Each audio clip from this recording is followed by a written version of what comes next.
Rapat koordinasi SAR Daerah Rakosarda Basarnas Ambon dibuka oleh Direktur Operasi Badan Nasional Pencarian dan Pertolongan Basarnas, Brigadir Jenderal TNI Edi Prakoso. Edi Prakoso mengatakan, selain koordinasi dalam memperkuat sinergitas potensi, rapat ini juga menyusun rencana kontingensi kecelakaan kapal di perairan Pulau Ambon. Rapat koordinasi ini menjadi sarana konsolidasi antara Basarnas Ambon dengan stakeholder terkait guna memperkokoh penguatan visi Basarnas. Visi tersebut yaitu mewujudkan pencarian dan pertolongan yang handal dan efektif.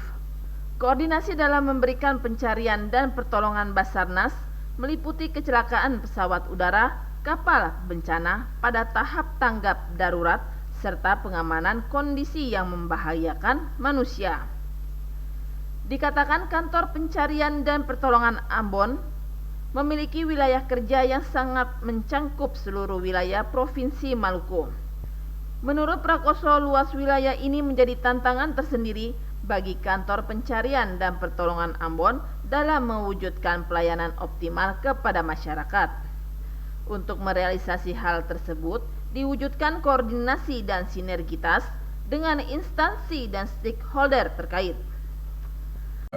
Sesuai dengan maksud dari penyelenggaraan kontingensi ini adalah bagaimana kita melaksanakan koordinasi, kemudian sinkronisasi maupun sinergitas antara TNI Polri maupun badan dan lembaga yang ada di wilayah kantor SAR pencarian Ambon, ya, dalam hal ini supaya kita adanya sinergitas. Tentunya dengan kita melaksanakan rakor ini akan terbentuk koordinasi dan sinergitas dalam rangka pelaksanaan operasi.